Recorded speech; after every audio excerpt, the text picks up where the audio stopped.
What's happening, everybody? Trey here, and today reactions to the classics. I am excited because it's going to be a reaction to The Clash. Not a song this time. We got a lot of those up.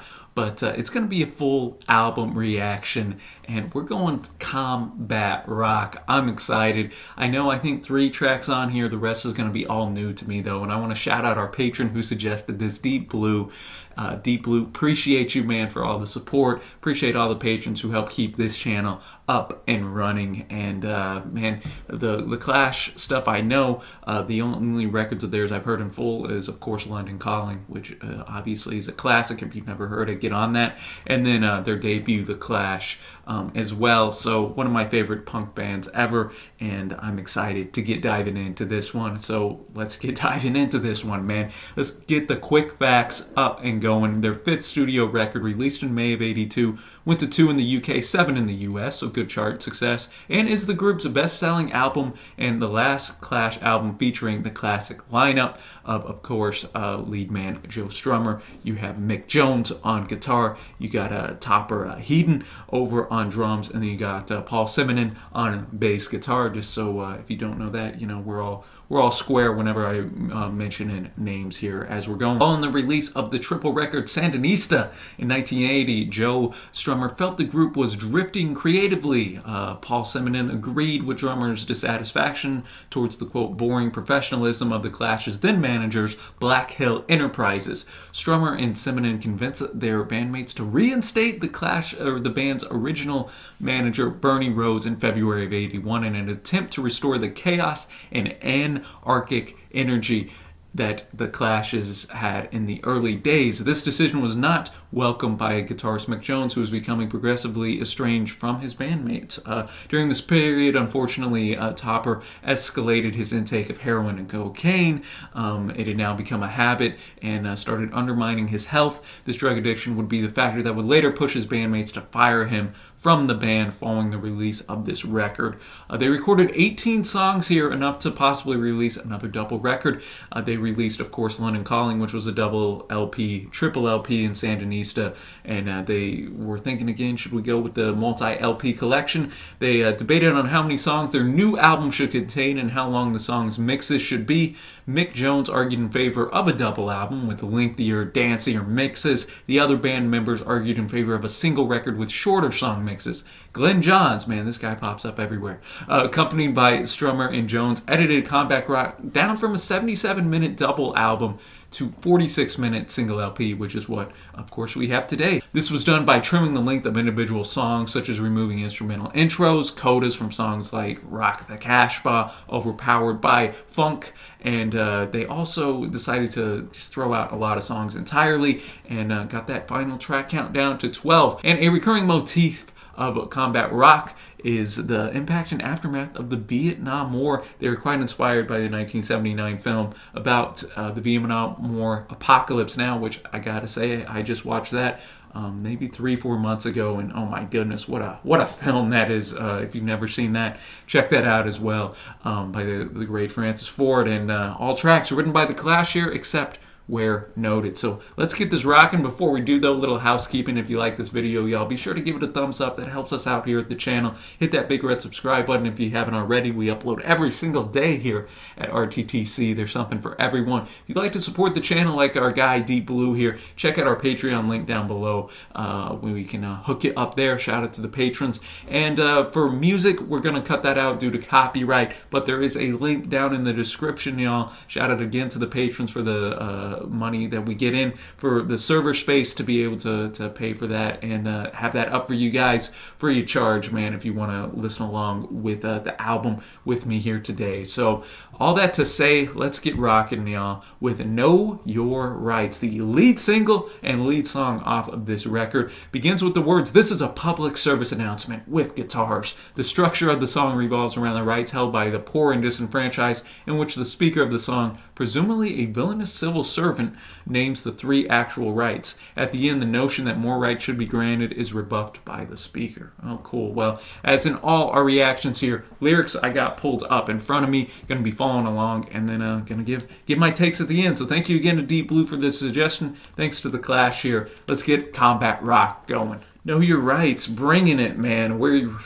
Joe and the boys did not leave anything left unsaid. They just came out of the gate on fire here. Really, really good track, man. I'm already gonna tell this record's gonna be awesome. So I like the start. This is a public service announcement with guitar, and just the beat, man, was very unique, man. Kind of a little off kilter, and the way Mick Jones was able to come in kind of with that guitar, going with the beat that Topper was setting forth, and then just the cadence too was very unique by Strummer. He just when you thought he was going to say another word, he kind of stopped, let the music breathe, and then went in with it. And lyrically, man, just absolutely on fire. No, you're right. So we have three rights in this track.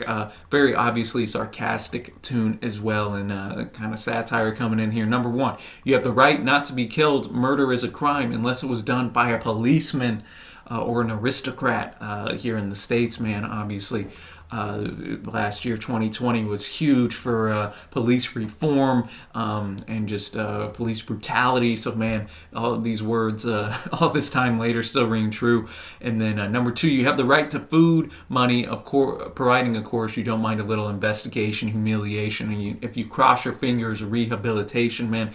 The government, they'll give you money as long as you abide by this amount of rules. They can look in at your finances, do this, do that type of thing. So Joe getting in there, like, you only get a right to food money if you meet these qualifications, which I get these companies don't want people just doing whatever handouts or whatever the case may be, man. But the vast majority of the time, the people I've met in my life that are on government aid, that's like their last resort to go to, man. More often than not, you get people far more that actually need the assistance from the government than are trying to game the system or anything. So I like what Joe had to say there. And then finally, three, you have a right to free speech as long as you're not dumb enough to actually try it, man. What a line that is. And then know your rights. And we got some kind of bits ominous piano going in at the end there that Joe actually played.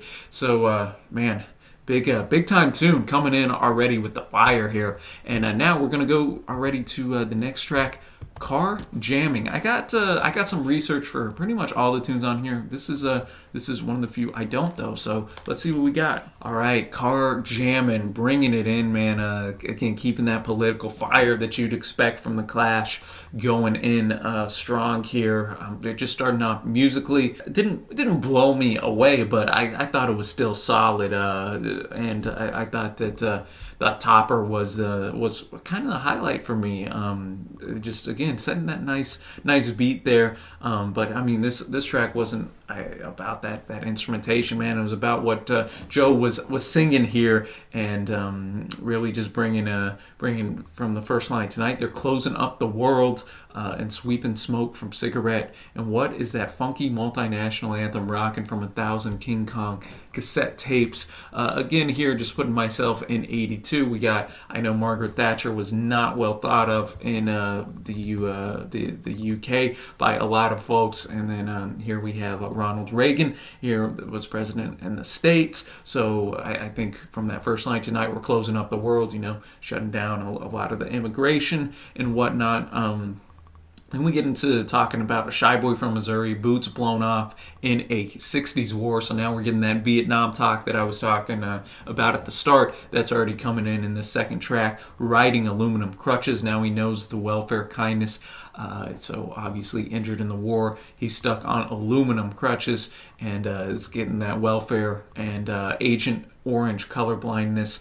Agent Orange, I don't know much about. I'm familiar with the name, but again, I just know they did all kinds of wild stuff in Vietnam, dropping things, and you had the napalm and this and that.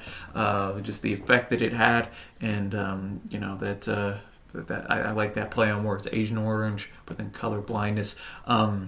man, and then just kind of details out this man's life and what how it that affected him and whatnot. And then we start then that chorus, and then in that second verse it really goes where you have the seriousness of Joe's lyricism and just kind of the way he's delivering his lines, but then we got the really catchy "in a car jam," almost like a sing song. So I thought that was a cool technique that the Clash utilized there, and that was big time. And second verse, he continues to go through, works on the number 7 a lot, and he again kind of notes going in, conjuring up images of like the jungle, gorillas drag their victims, hyenas try to sue, snakes find grass and concrete, there is no city zoo.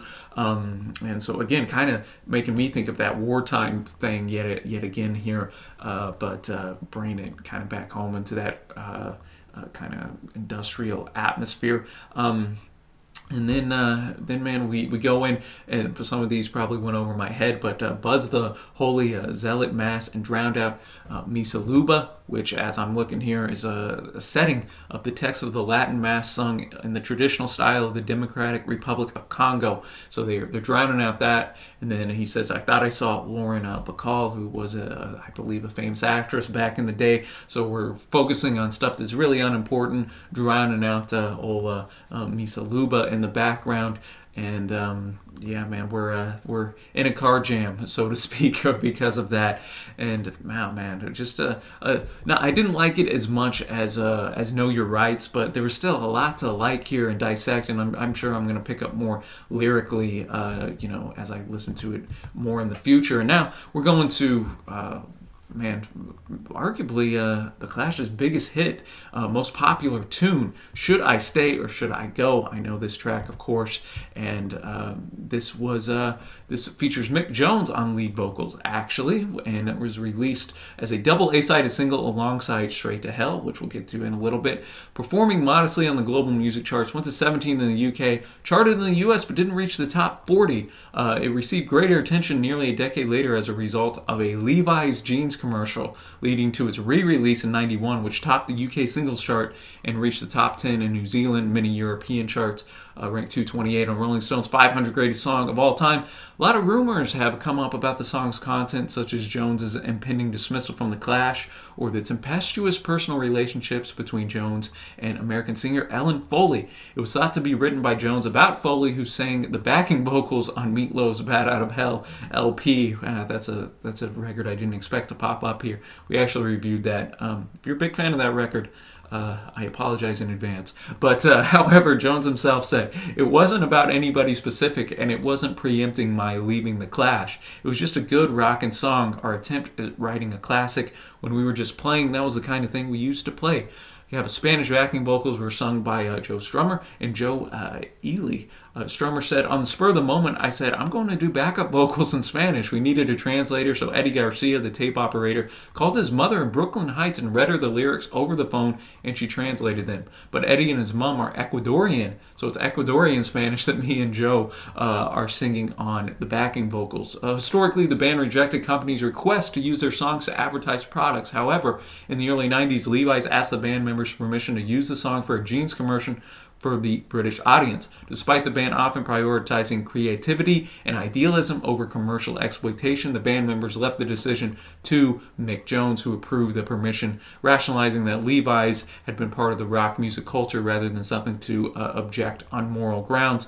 The song was played in the Levi's commercial, and then that's when it went, of course, to number 1. It became the band's only number 1 single on the UK chart. So I know that was a lot of info, y'all, but for such an iconic track, I thought there was some cool stuff in the backstory there. So let's enjoy this classic by The Clash. The classic Should I Stay or Should I Go by The Clash coming in here. Mick Jones is at least most popular and MVP performance, man, with that iconic riff. One of those tracks, as soon as the first notes hit, this is Should I Stay or Should I Go, and him taking the lead vocals as well, was able to put it all on the line before he left here, man. And I mean, lyrically, I like it because it does have that multiple interpretations you could bring to it. Definitely seems to be about a relationship when you're reading it on the surface. Not as much to dissect here as the first two tracks, but it wasn't meant to be, man. This is a single ready-made track, and obviously the audiences really enjoyed it. I know not on. It's interesting that originally, it didn't really have much chart success, but that just shows you, man. Sometimes whenever you get it out in front of people in a commercial setting, that it really kind of can get legs and pick up, and that Strummer in the background.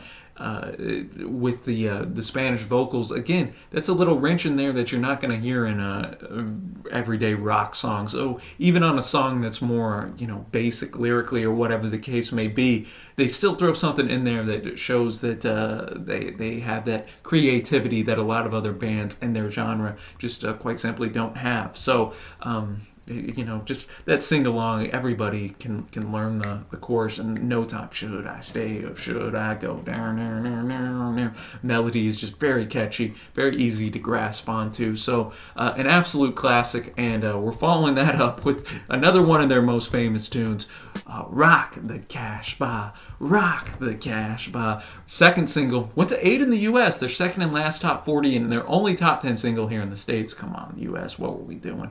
Was musically written by Topper Headon, based on a piano part that he had been toying with. Finding himself in the studio without his three bandmates, Topper progressively taped the drum, piano, and bass parts, recording the bulk of the song's music instrumentation himself. See, a little interesting to note, man, showing that all four members of the Clash were able to bring something to the table. This origin makes Rocks the Casbah different from the majority of Clash songs, which tended to originate with music written by the Strummer and Jones writing partnership. Upon entering the studio to hear Headon's recording, the other Clash members were impressed by his creation, stating that they felt the musical track was essentially complete. From this point, relatively minor overdubs were added, such as guitars and percussion. However, Joe Strummer was not impressed by the page of suggested lyrics that Headon gave him. According to Clash guitar technician Digby Cleaver, they were, quote, a soppy set of lyrics about how much he missed his girlfriend.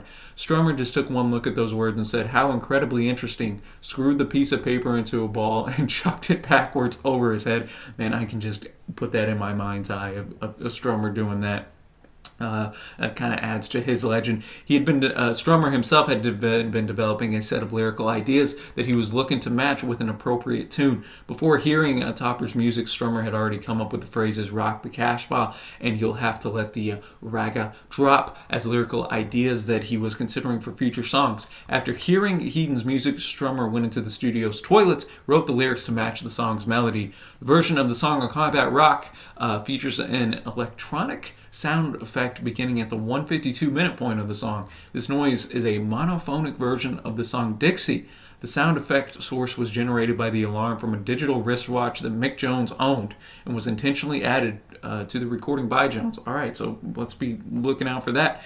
And then following 9/11, the song was played on the list of post-9/11 inappropriate titles distributed by the Clear Channel. Okay, interesting to note that as well. So, Rock the Casbah. Let's get going. This is one, I've heard before, but I've never really dove into the lyrical content. And as I was listening to the song, and it's a far deeper song than just what the catchy Rock the Casbah is in the background. Everybody knows that part. But Joe, man, he really wrote some powerful lyrics here. As I was further reading, as the lyrics going on, he said that whenever he was writing this, he remembered that you could get lynched in Iran for owning a disco record, and apparently the Ayatollah Iranian leader in 1979 did ban all music from radio and television, saying, quote, it's no different than opium. So that's kind of where you get going. And a Casbah is a walled area in many northern African towns. So that's kind of what I really never knew what a Casbah was either until I did the research for this. So really just going through the track, talking about all these oil kings, this and that. The Sheik, he drove his Cadillac. everything's going well. Sharif don't like it. We're rocking the Casbah, rocking the Casbah. So we're rocking the town, man. And then as it kind of continues to go, we're banning the boogie sound, Degenerate, the Faithful with that crazy Casbah sound. And then we get going. And as soon as the Sharif cleared the street, they begin to wail. Sharif don't like it, so we're going to rock the Casbah. Then the temple's going. They're doing the prayer, the chanting, and then the temple band took 5. I love this lyric. The crowd caught a whiff of that crazy Casbah jive. Get the chorus again. The king's like, you know what, guys? Let's go bomb these people. You got the jet fighters going. They turned on the cockpit radio, though. As soon as the Sharif was out of their hair, the jet pilots wailed, Sharif don't like it. Rocking the Casbah. Rock the Casbah. So, man, a deeper tune than what kind of the well-known chorus has to say, man. Let me know if you like this, or should I stay or should I go more? Coming into this, I thought I liked should I stay or should I go, but after digging deeper, I think I'm actually going to lean toward rock the Casbah.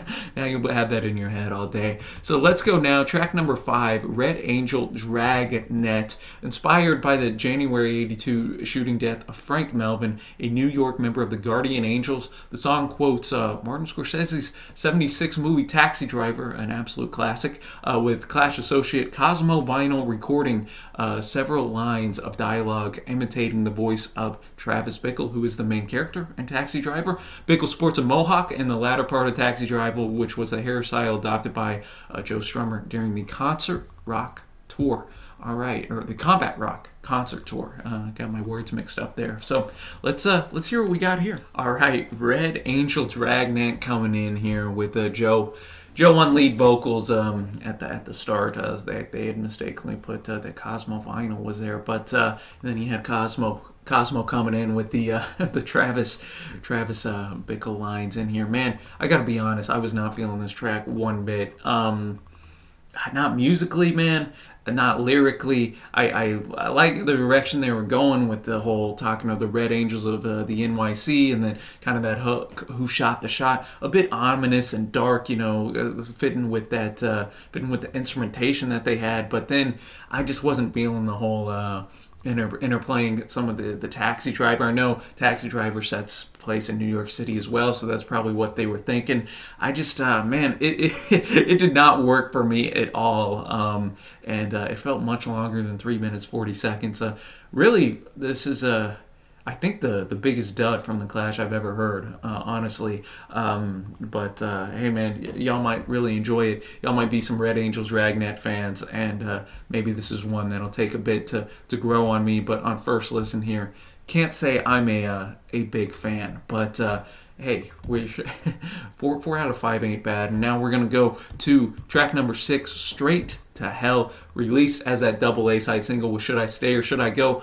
Strummer reflected on the creative process. This track was actually written on New Year's Eve, saying, I'd written the lyrics staying up all night at a hotel. I went down to Electric Lady and I just put the vocal down on tape. We finished about 20 to midnight. We took the E train from the Village up to Times Square. I'll never forget coming out of the subway exit just before midnight into 100 billion people, and I knew we had just done something really great.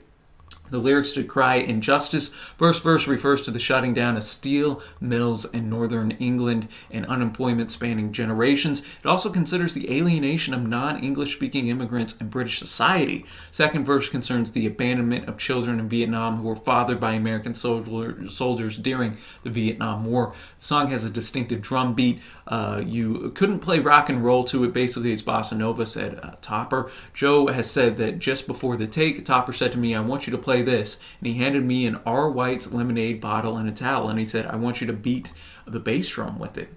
Combat Rock version of the song is 5.5 minutes long. This version was edited down from the original track, which was almost 7 minutes, which features some extra lyrics and more prominent violin. So that comes back to their decision to edit from a double to a single EP. I've heard the song once on a live stream and remember really, really liking it. And I'm looking forward to revisiting it here as we close out the A-side. Straight to Hell, The Clash, in and out the A-side in such a powerful way, man. Love this track. And and man, it's right up there for me with the two big ones, with the Should I Stay or Should I Go and Rock the Casbah, because that beat, definitely the best performance Topper's had up to this point. Probably my favorite drumming performance of him in general. Just the way that beat laid down. He kind of called it a little bossa nova disguised and kind of a rock and roll track here. And you had the little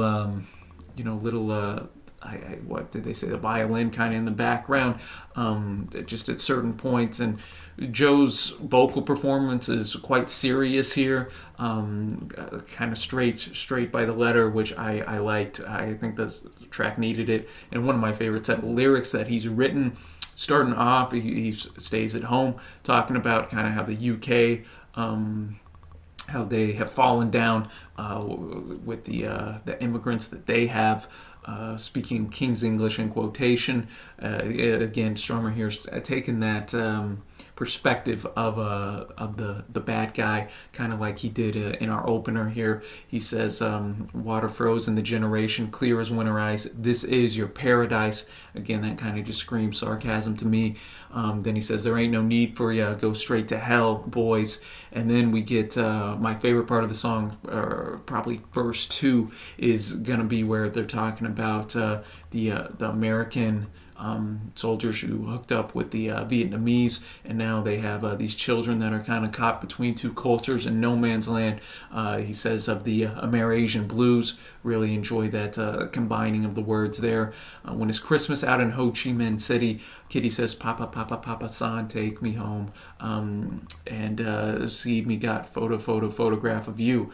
And then he goes, Mama, Mama, Mama San, of you and Mama, Mama, Mama San. And then we get the line, let me tell you about your blood bamboo kid. It ain't Coca-Cola, it's rice. So just really shutting this poor kid down. And then we get the refrain, oh, straight to hell, boy. This guy wants to go home, live in America, and see that life, or live with his father, but that's just not going to happen. And then at the end, man, we get just kind of an overarching theme on immigration. It could be anywhere, most likely could be any frontier, any hemisphere, no man's land. There ain't no asylum here.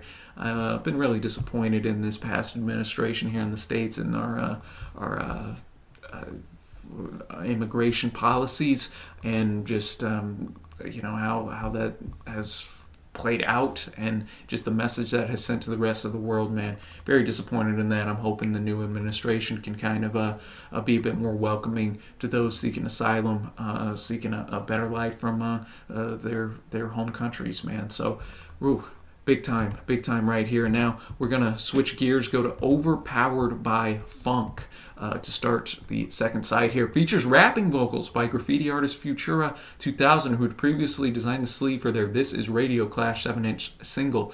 We have Polly Mandel coming in playing keyboard as well. Strummer noted, when we came to the U.S., Mick stumbled upon a music shop in Brooklyn that carried the music of Grandmaster Flash and the Furious Five, one of the original rapping groups. Well, with the Sugar Hill Gang, these groups were radically changing music, and they changed everything for us. This song also inspired MGMT's Time to Pretend, which is an absolute iconic song, one of their most famous ones. So we got another longer tune here, almost 5 minutes. So let's kick off the second side. All right, Overpowered by Funk coming in, starting off our B side. I like this as a starter to a side because it had some fun energy to it, a fun beat, a little mix of that new wave sound with just obviously your funkiness a little bit there. And I like the end kind of every, or not every line, but almost every line. Funk out. Again, not going to be on my favorite tracks or anything, and this might be one where I have to listen to it more. But as the song was going, the second half I enjoyed more than the first half, as I was just kind of getting used to the Clash going in this type of style. Not sure it worked totally, but again, I respect them for kind of bringing it and trying something new here. And then you had Futura 2000, the graffiti artist at the end, kind of talking about his craft, which I enjoyed.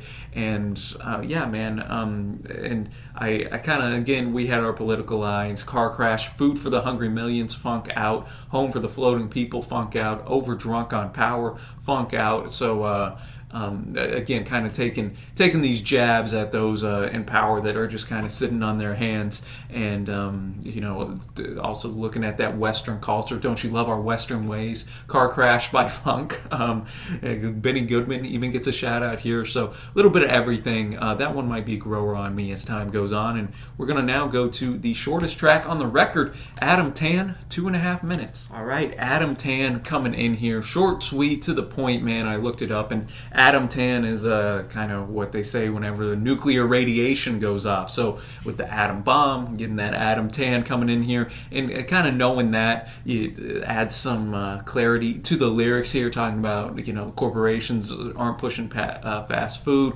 There's a panic in the air. The state office looked like Hollywood with makeup bleeding. The man blew his lines. He suffered the first all-live heart attack. So again, just that first verse already kind of getting you into the just a panic type atmosphere. There's something going wrong in the air, and I mean, if we're in the midst of a nuclear war or a threat of it, that you can see why that's kind of what they were going with. So I enjoyed it. I liked the kind of call and response between Mick and Joe here. That was pretty cool. We had a couple moments where they even harmonized together. Not a lot, but I enjoyed that, and just the whole cadence of the track.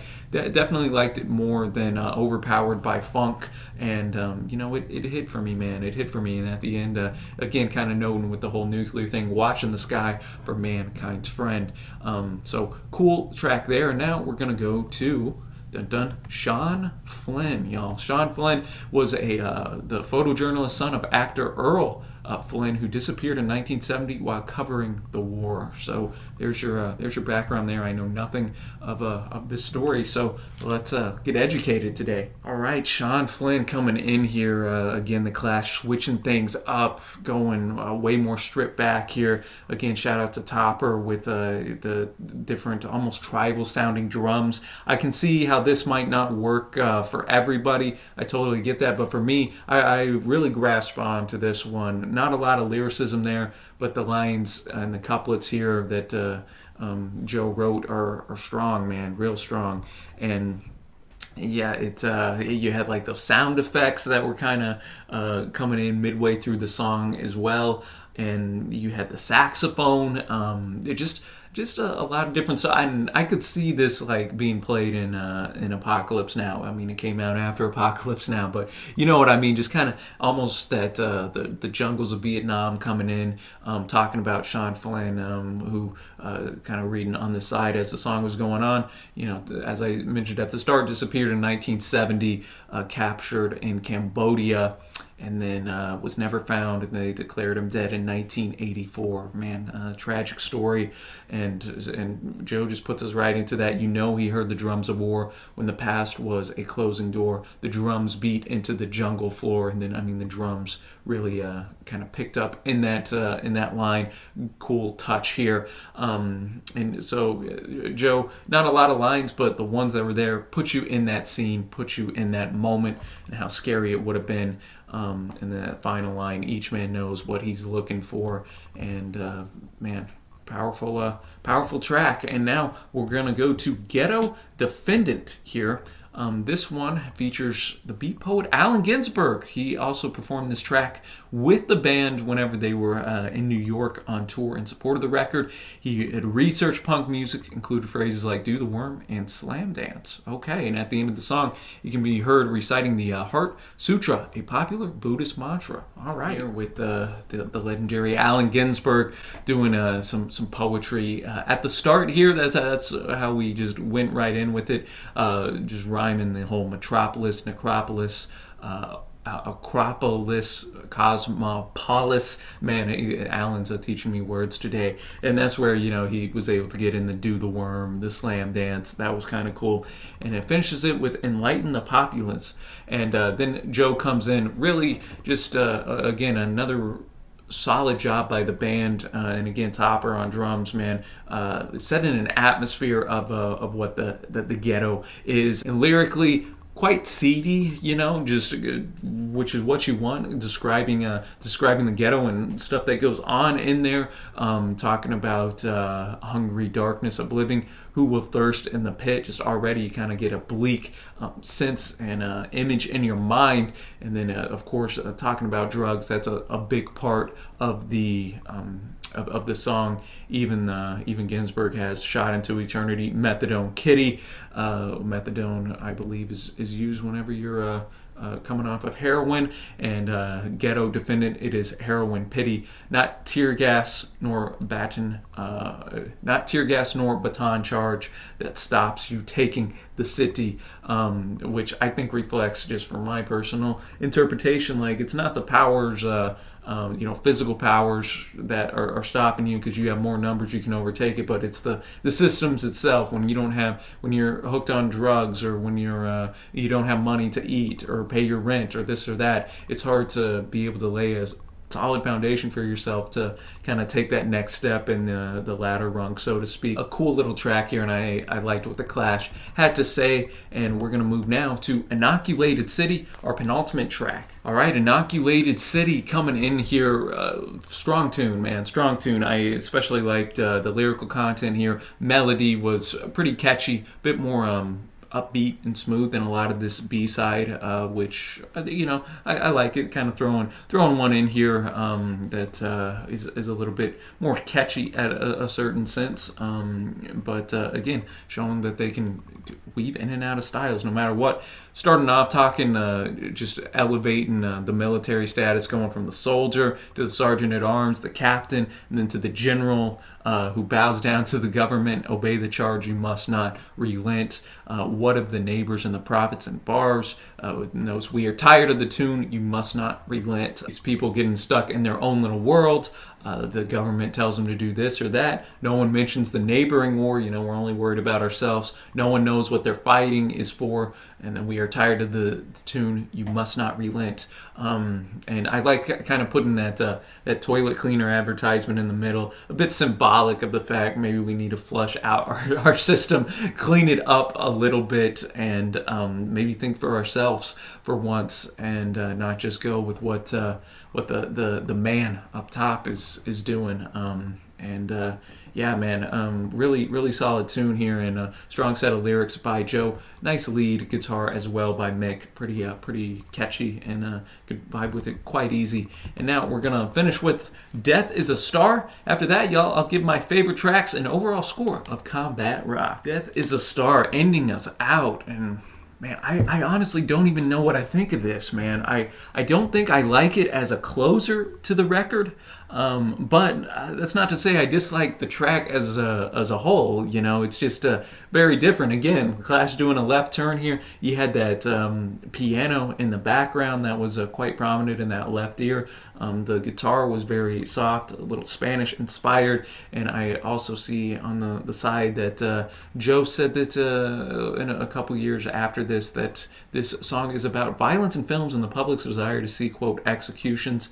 And I guess that's kind of where the the lyrical content comes in, especially at the end, talking about smoking in the dark cinema. See the bad go down again. Our thirst to see the bad guys go down, or just in general to see some violence. And I mean, writing this in the early 80s, I mean, movies have come a long way in and how realistic we can depict that violence and all that stuff. But I didn't hate the track by any means. I just I would not have chosen it as the closing track, even though I think it does kind of fit on this record as something, again, a little bit unique and differing styles that they're showing. So, man, Combat Rock, we did it, ladies and gentlemen. And now it's time for my favorite tracks. I'm going to be going with, get the two classics out of the way, Should I Stay or Should I Go, Rock the Casbah. I'm going to go Straight to Hell, and just because I want to throw some love to the B-side, I'll throw a little Sean Flynn love in there, man. I know that's probably not going to be on everybody's list, but I thought it was pretty tight.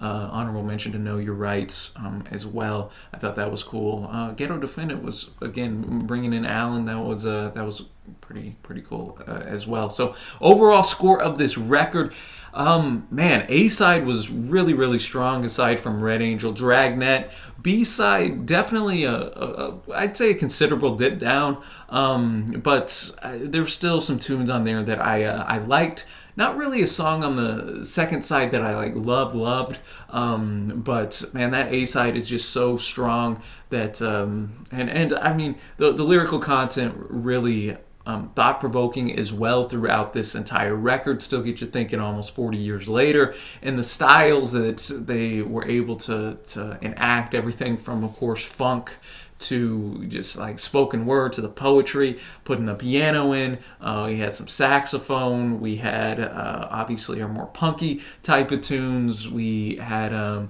Straight to Hell, gives a little different spin to it as well, a little bossa nova-esque. So I was impressed by how many different sounds the Clash was able to kind of go with and work on. So all that to say, man, enjoyable record, good record. I'm feeling a 7.25 out of 10 for me on it after first listen, which is a pretty solid score if I do say so myself. After first listen, man, Clash showing why they were the only band that matters.